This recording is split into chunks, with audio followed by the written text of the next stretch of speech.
मेरे प्यारे बच्चों, आप सभी का दिशा कोचिंग के YouTube चैनल पर स्वागत है। आज मैं आपके सामने ऑनलाइन क्लास के द्वारा प्रस्तुत हूँ। इसके लिए मैं सर्वप्रथम दिशा कोचिंग के मैनेजर अनूप सर को बहुत बहुत बधाई देता हूँ, धन्यवाद देना चाहूँगा, क्योंकि उन्होंने इतना नेक कार्य करने का जो बीड़ा उठाया। उन्होंने कल ही मुझसे फ़ोन पर कहा कि सर, लॉकडाउन के दौरान बच्चों की पढ़ाई बहुत बाधित हो रही है, क्या आप अपने अनुभव और ज्ञान को सहयोग रूप में हमें मुहैया करा सकते हैं? यदि आप करा देते तो हम बच्चों को इसको YouTube चैनल के माध्यम से प्रोवाइड करते और ऑनलाइन क्लास प्रारंभ कर देते। बच्चों, इतना सुनना मेरे लिए काफ़ी था कि जहां बच्चों का निःशुल्क लाभ हो, मैंने तुरंत हामी भर दी और कहा कि आप इस नेक कार्य में अकेले नहीं हैं, बल्कि हम भी आपके साथ हैं, क्योंकि आपके इस पुनीत कार्य से न केवल प्रतियोगी छात्र छात्राओं का बल्कि हाई स्कूल इंटरमीडिएट के छात्र छात्राओं का भी लाभ होगा। जैसा कि मैं आपको हिंदी पढ़ाऊंगा, अभी शुरू करूंगा बच्चों, और इसमें सबसे बड़ा फ़ायदा यह है कि वर्तमान समय में जो कोरोना जैसी महामारी चल रही है, जिसमें हमें घर पर ही रहना है, पठन पाठन भी करना है, तो दोनों संभव कैसे हो, ये इसके लिए सबसे बढ़िया माध्यम ये जो YouTube चैनल है, इससे है। आपको ज्ञान विज्ञान सब कुछ प्राप्त होगा। जैसा कि लोग कहते हैं, जान है तो जहान है, यह बात एकदम सत्य है। अगर आप जीवित हैं तभी संसार है, और कोरोना जैसी महामारी में अपने जान को सुरक्षित करने के लिए बच्चों घरों में ही रहना है। तमाम सुविधाएं जो हम लोग लेते थे उनसे वंचित हो गए, लेकिन जान है तो जहान है। लेकिन मैं बच्चों के लिए अपनी तरफ से कहता हूं कि ज्ञान है तभी स्टूडेंट की पहचान है। ये तो ठीक है कि जान है तो जहान है, लेकिन बिना ज्ञान के स्टूडेंट की पहचान नहीं है, या यूँ कहिए किसी भी व्यक्ति की पहचान नहीं है, क्योंकि बिना ज्ञान का व्यक्ति पशु के समान होता है। बच्चों, आज मैं दिशा कोचिंग के मैनेजर अनूप सर के कथनानुसार हिंदी का पहला क्लास, यही नहीं बल्कि इनके प्लेटफॉर्म का पहला क्लास प्रारंभ करने का गौरव प्राप्त कर रहा हूँ। उन्होंने कहा कि सर, ऐसा क्लास हो जो पीजीटी, टीजीटी, दारोगा, लेखपाल, सिपाही, तमाम वनडे क्लासेस या तमाम वनडे प्रतियोगी परीक्षाएं, लेखपाल, लोबर आदि की परीक्षाओं में उपयोगी हो। तो इसके लिए आप कोई ऐसी टॉपिक पढ़ाइए जो सभी के लिए उपयोगी हो। बच्चों, किसी भी विषय को प्रारंभ करने से पहले उसके मूलभूत चीज़ों को जानना चाहिए। इसके आधार पर मैंने सोचा कि क्यों ना वर्णमाला का क्लास पढ़ाऊं, और वो भी वैसा पढ़ाऊं जैसे रामचरितमानस में कहा गया है कि जाकी रही भावना जैसी, प्रभु मूरत देखी तिन तैसी। अतः ऐसा क्लास पढ़ाऊं जाकी रही परीक्षा जैसी, जाकी रही परीक्षा जैसी, क्लास रूप देखी तिन तैसी। चाहे वो लेखपाल का हो, चाहे वो सिपाही का हो, चाहे वो एसआई का हो, चाहे वो टीजीटी, पीजीटी, नेट का हो, सबके लिए, हाई स्कूल इंटर का हो, उसके लिए भी ये उपयोगी है। क्योंकि किसी भी भाषा की शुरुआत, किसी भी मातृभाषा की शुरुआत वर्णमाला से होती है। अगर हमें वर्णमाला का ज्ञान नहीं होगा तो हमारा पढ़ना व्यर्थ है। बच्चों, उन्होंने एक चीज़ जो मेरे लिए कह दिया कि ऐसा क्लास हो जिसमें सबके लिए हो, तो मेरे दिमाग में बहुत बात कौंधी कि आखिर ऐसा क्लास क्या बनाऊं जो सबके लिए उपयोगी हो। तो मैंने सोचा कि क्यों न वर्णमाला की रामबाण क्लास चलाई जाए। कौन क्लास? रामबाण क्लास। ऐसी क्लास हो जो अचूक हो सबके लिए। आज इसके लिए मित्रों, आप लोग वर्णमाला की रामबाण क्लास बाय विनय सर के द्वारा पढ़ेंगे।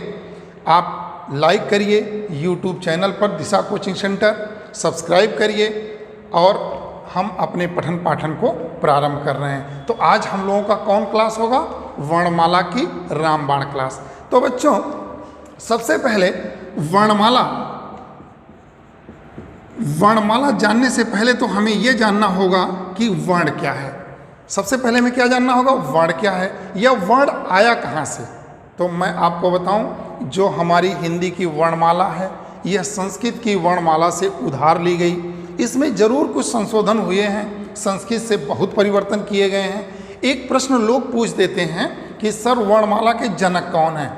तो भैया आप संस्कृत में पढ़े होंगे तो जानते होंगे कि भगवान शिव के डमरू से हमारी वर्णमाला या कहिए कि वर्ण निकले हैं और उसी को संग्रहित किए पाणि महोदय, इसलिए उसे वर्णमाला कहते हैं। रही बात कि सर वर्णमाला में क्या होता है, तो अभी हम आगे चर्चा करेंगे। उससे पहले हम आपको बताएं कि वर्ण में क्या होता है, वर्ण क्या है। तो बच्चों भाषा के दो रूप होते हैं, भाषा के दो रूप होते हैं। नंबर एक मौखिक और दूसरा है लिखित।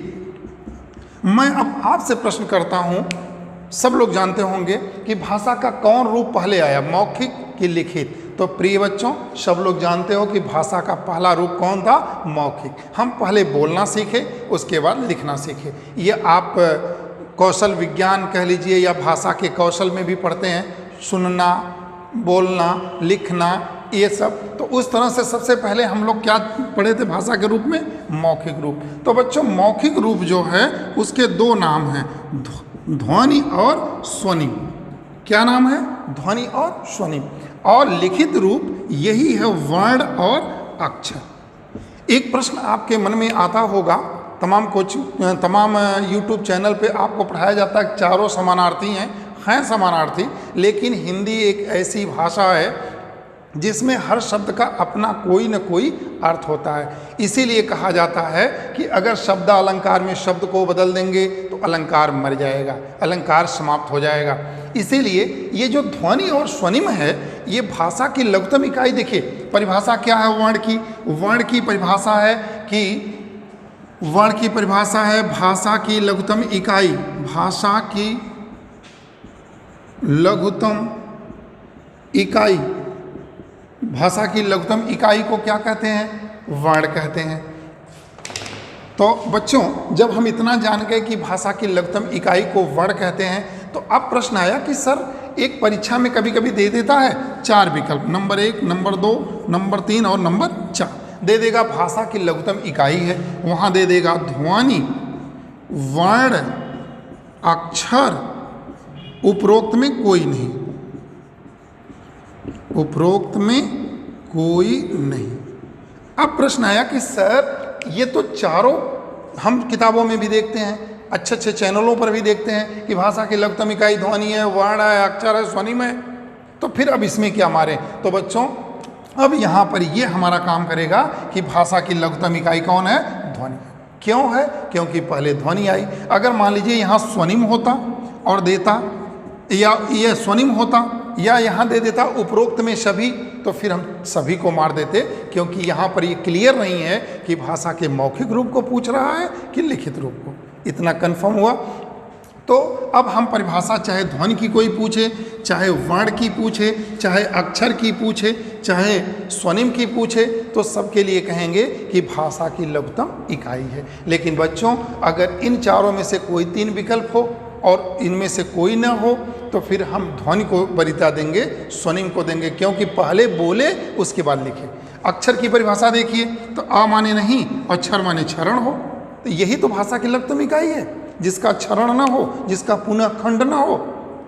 तो इसलिए भाषा के 2 रूप, मौखिक और लिखित। मौखिक के 2 भेद स्वनिम और ध्वनि, लिखित के 2 भेद अक्षर और 2 नाम, भेद नहीं नाम कहिए, अक्षर और वर्ण। तो अगर इस तरह का प्रश्न पूछे तो कतई कंफ्यूज मत होइए, पहले मौखिक रूप को देखेंगे फिर लिखित रूप को। इतना क्लियर हुआ तो आगे हम चलते हैं वर्णमाला में।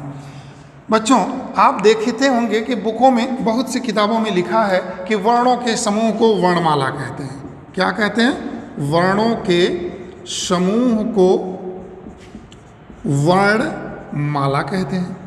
अब प्रश्न आया कि अगर इस परिभाषा को हम मानते हैं तो फिर ये आंशिक सही है, सही तो कह सकते हैं लेकिन पूर्ण सही नहीं है। क्यों, क्योंकि क, ग, ख, घ, अंग, ट, ठ, ड, ढ, ढ, ढ, ड़, ये भी तो भाषा है, ये भी तो वर्ण व्यवस्थित है, सॉरी यह भी तो वर्ण समूह है, लेकिन ये वर्णमाला नहीं है। क्यों? क्योंकि ये व्यवस्थित नहीं है। तो अब हमें कहना होगा ये परिभाषा चेंज करके कि वर्णों के व्यवस्थित समूह, वर्णों के व्यवस्थित समूह को वर्णमाला कहते हैं। इतनी बात समझ में आई। अब जो किताबों में हम देखेंगे कि वर्णों के समूह को वर्णमाला कहते हैं, वो गलत कर देंगे। अब लिखेंगे वर्णों के व्यवस्थित समूह को वर्ण। कभी कभी परीक्षा में दे देता है वर्णों के समूह को वर्णमाला कहते हैं, चौथा विकल्प दे देगा वर्णों के व्यवस्थित समूह को वर्णमाला कहते हैं। जो बच्चे रटंत विद्या वाले हैं वो तुरंत मार देते हैं पहला विकल्प वर्णों के समूह को वर्णमाला कहते हैं। ये भी क्लियर। अब प्रश्न आया कि सर ये वर्णमाला में बड़ा कंफ्यूज है, लोग कहते हैं सर वर्णमाला में कंफ्यूज है, जबकि कुछ नहीं, अब एकदम क्लियर है। रही बात जैसे किसी बुक का नाम लोग लेते हैं, हम बुक का नाम नहीं लेंगे, हर बुक सही है। सब बुक में आप देखिए विद्यार्थी ऐसा चाहिए जैसे शुभ स्वभाव, शारी को गह रहे थोथा दे उड़ाए। हर बुक में अच्छाई है, हर बुक में कुछ त्रुटियां हैं। अब प्रश्न आएगा कि सर आप कह रहे हैं अच्छाई है त्रुटियां हैं, दोनों विरोधाभास अलंकार। नहीं, ऐसा नहीं। त्रुटियां क्यों हैं? जैसे अब आप अगर शुद्ध अशुद्ध देखे होंगे तो जैसे हम लोग लिखते हैं निरोग, ये लिखते हैं, ज़्यादातर जगह ये लिखा रहता है। अब कभी लिख के दे दिया निरोग या राइटर लिख दिया निरोग, अब प्रेस वाला छाप दिया निरोग, तो भैया इसमें अब उस विद्वान का क्या दोष है, उस वैयाकरण का क्या दोष है? जो व्याकरण जानता है उसे वैयाकरण कहते हैं। तो उस वैयाकरण का दोष क्या है? क्योंकि तो प्रेस वाले की मिसप्रिंट है।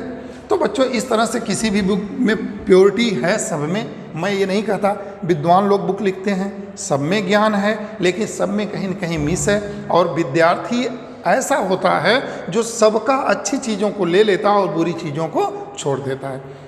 अब एक दिन मैं खुद देख रहा था, एक भैया कह रहे थे सर जी कि ये बुक मानक नहीं है, वो बुक मानक नहीं है। मैंने कहा यार क्या ये बच्चों को बेवकूफ़ बना रहे हैं? कोई बुक हो, आज तक किसी कमीशन ने ये नहीं कहा कि मेरी ये मानक बुक है, चाहे टीजीटी पीजीटी का माध्यमिक चयन बोर्ड हो, चाहे लोक सेवा आयोग हो, चाहे एसएससी जीडी का बोर्ड हो, किसी ने ये डिक्लेयर नहीं किया है कि मेरी मानक बुक ये है। क्यों? क्योंकि अगर कर देता तो वही पढ़ के नहीं जाते लोग, क्यों विवाद में पढ़ते। इसलिए हर बुक में एवरेज देखेंगे, जो ज़्यादातर बुकों में सही होगा उसको मानेंगे और वही मान्य है। बच्चों अब हम लोग आते हैं, वर्णमाला की परिभाषा जान चुके हैं कि वर्णमाला क्या है, तो वर्णों के व्यवस्थित समूह को वर्णमाला कहते हैं। अब मैं आपको वर्णमाला लिख देता हूँ, वो ये रही वर्णमाला। अब आप पहले वर्णमाला क्लियर करिए, देखिए होता क्या है। हम लोग पढ़ने को तो पूरा वर्णमाला पढ़ लेते हैं, लेकिन यही नहीं कन्फर्म कि स्वर कितने हैं, व्यंजन कितने हैं, या कोई डांट के पूछ दिया तो उसे बदल दिए, जबकि ऐसा तो नहीं होना चाहिए। क्या कि कोई एक बार डांटे तो 2 संख्या बढ़ा दें? आइए हम देखते हैं। सबसे पहले वर्णमाला में आता है स्वर, तो स्वरों को हम लिखते हैं अ, आ, ई, उ, इसके बाद री, फिर आगे चाहे तो लिखें, चलिए लिख देते हैं ए, ओ और औ। बच्चों अगर इनकी संख्या देखी जाए तो 1 2 3 4 5 6 7 8 9 10 11। अब एक चीज़ क्लियर हुआ वर्णमाला लिखते ही कि स्वरों की संख्या कितनी है? 11। इसके बाद वर्णमाला में आता है अयोग, वाह। बच्चों इनकी संख्या है, ये हैं अंग और अ, इनकी संख्या है 2। अयोग वाह कितने हैं? 2। फिर आता है व्यंजन।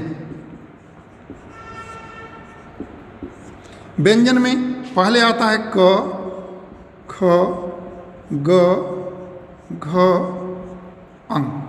फिर आता है च, छ, ज, झ, ई। फिर आता है ट, ठ, ड, ढ, ड़। फिर आता है त, थ, द, ध, न। इतना देखें। फिर आता है प, फ, ब, भ, म। फिर आता है, अब इसको यहाँ से नहीं लिखेंगे, यहाँ से लिखेंगे य, र, ल, व, श, स, श, ह। बच्चों यही हमारी वर्णमाला का जो पाणिनि द्वारा दिया गया है यही समाप्त होता है। लेकिन आगे जो बाद में जोड़े गए वो हैं छ, त्र, ज्ञ और श्र। ये है हिंदी का निर्मित, इसी को हिंदी ने अपनी तरफ से बनाया। केवल और केवल 2 हिंदी के हैं, बाकी सब संस्कृत से लिए गए हैं।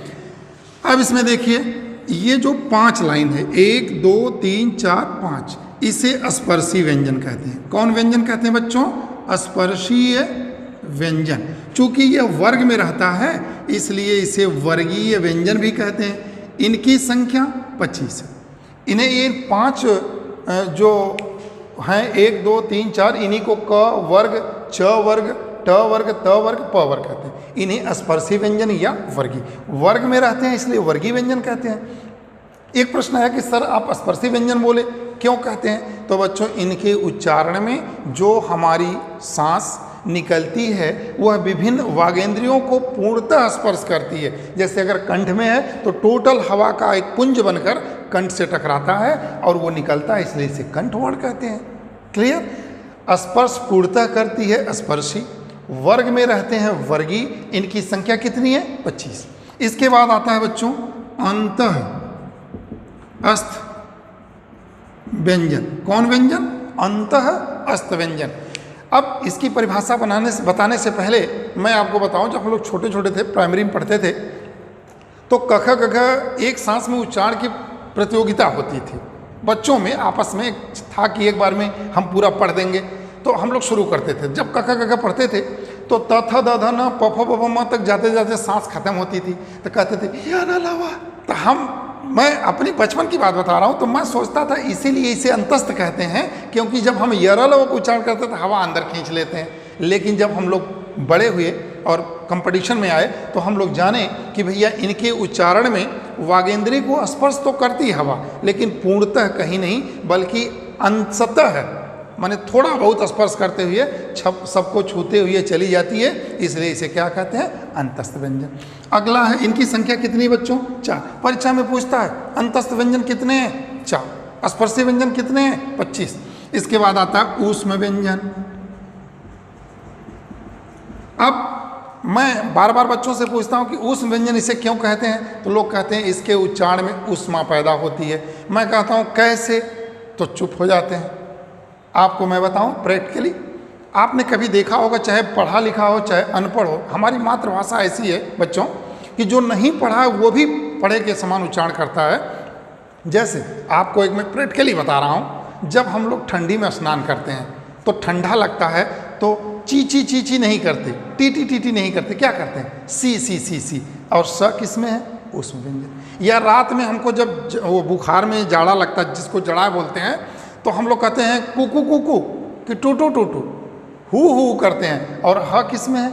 ऊष्म व्यंजन। यानी वे व्यंजन जिनके उच्चारण मात्र से हमें ऊष्मा, गर्मी पैदा हो जाए, उसे क्या कहते हैं? ऊष्म व्यंजन। इनकी संख्या कितनी है? 4। अब आता है कि ये कौन है? तो बच्चों ये है संयुक्त व्यंजन। ये कौन है? संयुक्त व्यंजन। इनकी संख्या कितनी है? 4। वे व्यंजन जो 2 व्यंजनों के योग से बने उसे क्या कहते हैं? संयुक्त। आगे हम पढ़ाएंगे कौन किससे, जैसे ये आधा क और स से। देखिए थोड़ा सा चर्चा कर देंगे कि ये जो छतरी वाला छ है इसका निर्माण क प्लस स से हुआ। भैया ध्यान देना, कुछ बुकों में ये दे देगा क प्लस स से, कुछ बुकों में क प्लस स से। तो इतना ध्यान रखिएगा, अगर आपको हिंदी से न क्लियर हो तो इंग्लिश से क्लियर कर लीजिएगा। KSH तो क आधा है और श पूरा है। और एक प्रश्न यहीं से SI में पूछा था कि छतरी वाले छ का शब्दकोश में स्थान कहाँ है? तो बच्चों हमेशा जब क के योग से है तो क आधा है तो क के तुरंत बाद, यानी क के बाद छतरी वाला छ शब्दकोश में, ध्यान रखिएगा, वर्णमाला में नहीं बता रहा हूँ। तो आगे हम लोग चर्चा करेंगे कौन किसके निर्माण से बना। क्लियर? इतना जानते रहिएगा, सबका पहला आधा होगा और दूसरा वाला पूरा होगा, ये कंफ्यूज ना हो। और इनकी संख्या कितनी बच्चों? 4। अब ये हैं तो 2, लेकिन इनके नाम 3 हैं। निर्मित, उत, क्षिप्त, थोड़ी सी राइटिंग अच्छी नहीं है बच्चों। तीसरा है द्विगुणित, इनकी संख्या 2 है। इनकी संख्या 2 है। अब ये निर्मित क्यों है? क्योंकि इनका संस्कृत से निर्माण नहीं हुआ बल्कि हिंदी में निर्माण हुआ है, तो निर्मित हो गया। उत्क्षिप्त क्यों है बच्चों? इनके उच्चारण में जिह्वा मूर्धा को स्पर्श करती है टवर की तरह लेकिन झटके के साथ गिरती है, इसलिए इसे क्या कहते हैं? उत्क्षिप्त व्यंजन। द्विगुणित क्यों कहते हैं? क्योंकि ये दो गुण रखता है। एक तो ढ, जैसे आप सड़क बोलते हो तो सड़क में क्या ये लिखते हो? अड़ा तो बोल रहे हो नहीं, ये लिखते हो। अब ध्यान रखिएगा कि जहाँ अड़ह का उच्चारण हो ये, जहाँ ढ का उच्चारण हो ये, इसलिए बच्चों जैसे अलीगढ़, गढ़ लिखते हो ना, ये लिखते हो। लेकिन अगर ढक्कन में लिख दोगे तो ढक्कन हो जाएगा, इसलिए ढक्कन में ये नहीं रहता। अब प्रश्न आया कि जैसे अब वर्णमाला में गलती कहाँ होती है? ये तो हमने आपको बता दिया कि स्वर कितने हैं? 11। अयोगवाह कितने हैं? 2। स्पर्शी व्यंजन कौन है? 25। कितने हैं, क्या हैं, बता दिया। अंतस्थ व्यंजन कितने हैं? 4। उस व्यंजन कितने हैं? 4। संयुक्त व्यंजन मैंने थोड़ी थोड़ी चर्चा भी कर दिया।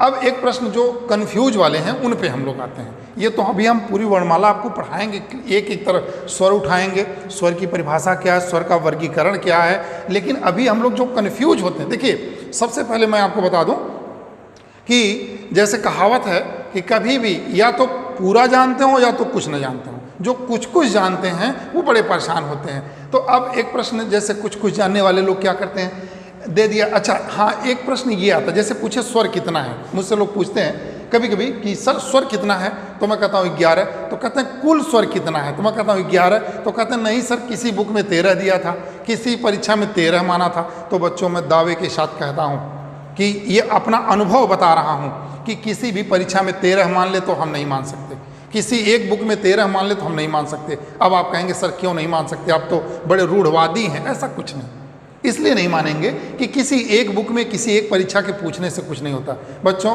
मैं पहले एक शिक्षण संस्थान से जुड़ा भी था, इसी दिशा कोचिंग से। तो एक बार इसकी समीक्षा अधिकारी की परीक्षा थी या लोअर की थी, आपके कमीशन की, यूपी कमीशन की। अब उसमें नारियल का तत्सम नारिकेल दे दिया। साल में जो साल पेपर आया वो आया नारिकेल। एक लड़की मेरे यहाँ आई, एक बच्ची मेरे यहाँ आई जो मुझसे पढ़ी थी, उसने कहा कि सर नारियल का तत्सम क्या होगा? मैंने कहा नारिकेल, र पे छोटी लगा दिया। उसने कहा नहीं। मैंने कहा क्यों? बोली कमीशन तो इसको माना नारिकेल। तो मैंने कहा कमीशन को मानने दो। तो उसने कहा क्या आप कमीशन को नहीं मानते? मैंने कहा अरे भाई कमीशन दीवाल है, निर्जीव है, वहाँ करने वाला कौन विद्वान बैठा इसका नाम नहीं मालूम, तो मैं क्यों मान लूँ? भैया वो लड़की नाराज़ होकर चली गई। यहाँ तक कि 2-4 लोगों से कही कि भी विनय सर बड़े रूढ़वादी हैं, कोई कमीशन की नहीं मान रहे हैं, कमीशन से बड़े नहीं हो गए हैं। लेकिन बच्चों अब सुनिए, यही अगर जो कमीशन निकाला नारिकेल, उसी समय जो आप साल पेपर लेते हो फला सीरीज की, फला सीरीज की, मैं नाम किसी का नहीं लूँगा, तो वो भी तो उसी को मान लेंगे क्योंकि कमीशन माना है। अब एक 15 दिन की बाद, लगभग 15 दिन के बाद वो बच्ची आती है, कहती है सर आप जो कह रहे थे कमीशन चेंज कर दिया अपना विकल्प, अब नारिकेल मान लिया, नारी छोटी तो केल ही मान लिया। तो मैंने कहा कि तब? तो कही सर आप सही कह रहे थे। मैंने कहा भैया तुम्हारा कमीशन तो बदल गया, लेकिन मैं कैसे बदलता? तब तक तो तुम हल्ला कर डालती कि विनय सर भी हड़क गए। तो बच्चों किसी के हड़काने से हम बदलने वाले नहीं हैं तब तक जब तक कि माने बेहतरीन बुकों में, चाहे हरदेव बहारी जी हों, वासुदेव नंदन जी हों, पी.एन. पांडे जी हों, तमाम वनडे बुक हैं, उनमें जब तक कि क्लियर कट न हो। ये कमीशन मान लिया कि स्वरों के 15 भेद हैं, तो क्या अब हम लोग स्वर के 15 भेद पढ़ाएं? ये हम उस प्रवृत्ति के नहीं है कि जो क्षण में तोला क्षण में मासा हो जाए। तो भैया ये चीज़ ध्यान रखिएगा। अब प्रश्न आता है कि सर विवाद कहाँ है? जो विवाद कुछ नहीं है। विवाद हुआ कैसे? जैसे किसी बुक में दे दिया स्वरों की संख्या 15, इसको जोड़ लिया। अब सुनिए, अभी हम जब स्वर का वर्गीकरण पढ़ाएंगे तो आपको दिखाएंगे कहीं इनका नाम ही नहीं स्वर में आएगा, कहीं इनका नाम नहीं आएगा। अब प्रश्न आया कि स्वर कितने हैं? 11। कुल स्वर कितने? 11। कुल स्वर कितने? 11। अगर कोई आपकी बात न माने तो आप पूछिएगा सर आपके पास दांत कितना है? तो बोलेगा 32, स्वाभाविक है। पूछिए कि आपके पास कुल दांत कितना है? तो जब वो न बोले उससे पहले आप बोले 34। क्यों? क्योंकि कुल 2 वाला बढ़ जाएगा, कुल का मतलब 2 बढ़ जाएगा। अगर कुल दांत कितना तो 36। तो इस तरह से जो बेवकूफ़ीपूर्ण या कह लीजिए, इसको तर्क नहीं कहते बेटा, इसे कुतर्क कहते हैं। इस तरह का कोई कुतर्क करता है तो आप उससे भिड़ने का प्रयास न करिए। क्यों? क्योंकि शास्त्रार्थ विद्वानों से होता है, भेड़ों से नहीं। क्लियर?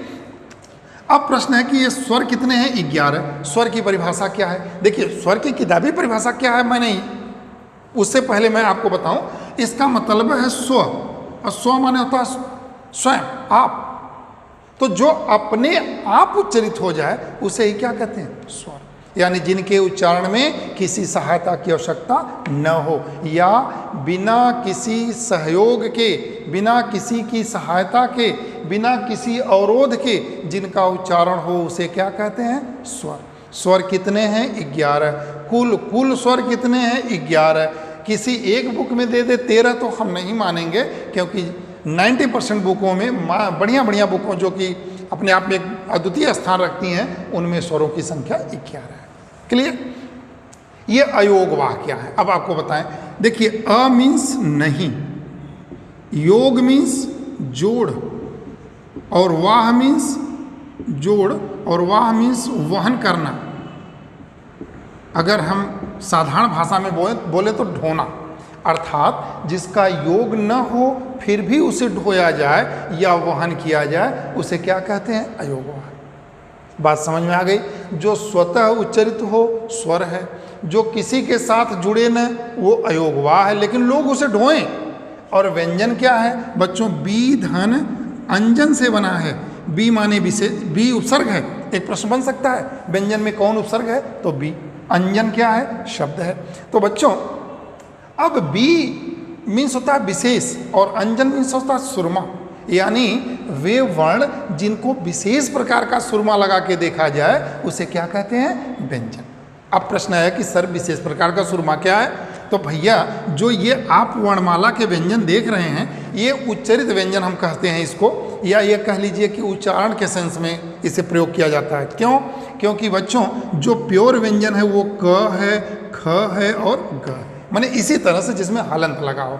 और कहा गया है, व्यंजन की परिभाषा मैं बताऊंगा, कि जो स्वरों की सहायता से उच्चरित हो उसे क्या कहते हैं? व्यंजन। और ये कौन व्यंजन है वर्णमाला में? उच्चरित हैं। तो इनमें सब में क्या है? स्वर है। और कौन स्वर है? तो वो अ। यानी अगर क बराबर करें तो क धन अ, यानी क से क्या निकला? अ। तो सभी व्यंजन में अ की ध्वनियाँ निहित होती हैं, बिना स्वर के व्यंजन का उच्चारण संभव नहीं है। तो अब क्लियर हो गया, जो स्वतः उच्चरित हो स्वर है, जो किसी के साथ जुड़े न लेकिन फिर भी लोग उसे ढोएं उसे अयोगवाह कहते हैं, और व्यंजन वह है जो स्वरों की सहायता से उच्चरित हो। इतना क्लियर हुआ। स्वरों की संख्या 11, कुल स्वरों की संख्या 11, अयोगवाह की संख्या 2। अब प्रश्न आएगा व्यंजन की संख्या कितनी है? तो मैंने पहले ही चर्चा किया था कि माहेश्वर सूत्र में ह ही अंतिम व्यंजन है। तो अगर इसे हम जोड़ें तो 25 4 29, 29 4 25 4 4 4 8, 25 4 29, 29 4 33। तो अब बच्चों यहाँ मैं एक जगह लिख दूं, स्वर तो 11 लिखा हूं, व्यंजन कितने हैं? 33। एक प्रश्न यहाँ और बन सकता है कि हिंदी में कितने व्यंजन हैं? टीजीटी पीजीटी के लिए, वनडे में नहीं बनेगा बच्चों। वनडे में जब 33 विकल्प नहीं होगा तब उस पर सोचेंगे, बट हिंदी में टीजीटी पीजीटी में पूछता है कभी कभी कि हिंदी में कुल कितने व्यंजन हैं या हिंदी में कितने व्यंजन। तो चूंकि ये अभी आप पढ़े हैं कि हिंदी में 2 व्यंजन का निर्माण हुआ था, तो 33 और 2 35। अब व्यंजनों की संख्या 33, हिंदी में व्यंजनों की संख्या तो 2 जोड़ देंगे और हो जाएगा 35। क्लियर? तो अब प्रश्न आया कि टोटल वर्णमाला में कितनी संख्या है? तो अगर हम चाहें तो यहाँ जोड़ सकते हैं। रुकिए, हम आपको दिखाते हैं। ये रहा, पहले तो स्वर कितने हैं बच्चों? 11। अयोगवाह कितने हैं? 2। स्पर्शी व्यंजन कितने हैं, या व्यंजन कर दीजिए, व्यंजन कितने हैं? 33। फिर व्यंजन के बाद संयुक्त व्यंजन कितने हैं? संयुक्त 4। निर्मित व्यंजन कितने हैं? 2।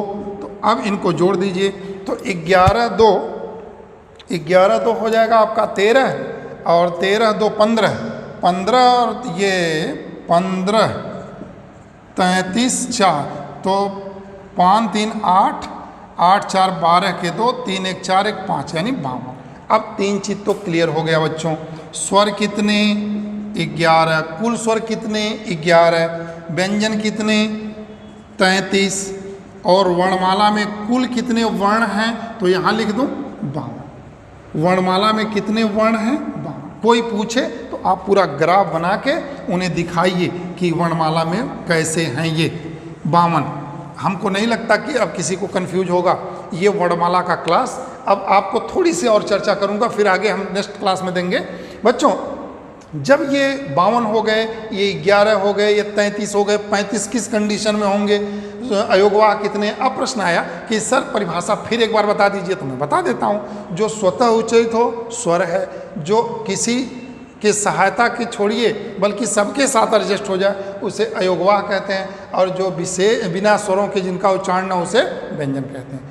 अब प्रश्न आया कि सर व्यवहारिक जीवन में कैसे हम स्वर व्यंजन क्लियर करें, तो अभी आप देखे हैं प्रधानी का चुनाव हुआ है, इसमें जो अपने खर्चे से वोट दिए वो स्वर कह लीजिए, जो प्रधान प्रत्याशी से पैसा लेके वोट दिए वो व्यंजन कह लीजिए, और जो भैया जितने प्रत्याशी थे कभी सुबह इनके साथ, शाम को उनके साथ, दोपहर में किसी और के साथ, यानी सबके साथ एडजस्ट कर लिए वो अयोगवाह है। अगर कोचिंग के सिस्टम में देखा जाए तो जो अपने गाड़ी से अपने साइकिल से आते हैं वो स्वर हैं, जो किसी पर बैठ के आते हैं वो व्यंजन है, और जो जुगाड़ से आते जाते हैं, जैसे किसी को कोई छोड़ने आता है उसी के साथ वो भी एडजस्ट हो गए, तो वो क्या हो गए, अयोगवाह। अब देखिए कैसे है, अ के साथ है तो अंग है और क के साथ है तो कंग है। क्यों नहीं अंग बोले, क्यों? क्योंकि यह स्वर के साथ स्वर जैसा व्यवहार करता है और व्यंजन के साथ व्यंजन जैसा। चूँकि प्राचीन समय से, बहुत पुराने समय से यह स्वरों के साथ रखा गया, इसलिए लोग कंफ्यूज होकर इसे स्वर मान लेते हैं, जबकि यह स्वर नहीं है। जैसे कोई किसी के साथ बहुत दिन तक आता जाता रहे तो लोग कंफ्यूज हो जाते हैं कि भैया इन्हीं के घर का है, जबकि ऐसा कुछ नहीं।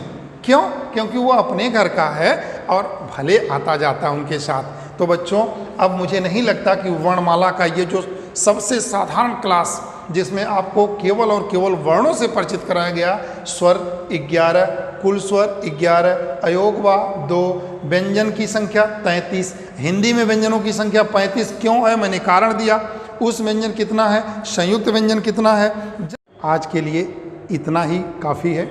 आप लोग इसे YouTube चैनल पर जाकर दिशा कोचिंग के नाम से देखें, सब्सक्राइब करें, ताकि मेरा भी उत्साह बढ़े। जितने सब्सक्राइबर होंगे उतना मुझे लगेगा कि मुझे लोग पढ़ रहे हैं। और मैं आज आपको इसी के साथ समाप्त करता हूँ, आज का क्लास यहीं समाप्त करता हूँ, और उम्मीद रखता हूँ कि आप अधिक से अधिक लोग देखेंगे, सब्सक्राइब करेंगे, जिससे मेरा और मेरे मैनेजमेंट कमेटी का विश्वास बढ़े, ताकि अगला क्लास जल्द ही हम पार्ट 2 स्वर की परिभाषा, स्वरों का वर्गीकरण लेकर आएँ और आपके ज्ञान को बढ़ाएं। मैं चाहता हूं कि आज के बाद फिर आपको वर्णमाला की कहीं क्लास करने की जरूरत न हो, न ही आपको वर्णमाला में कंफ्यूज हो।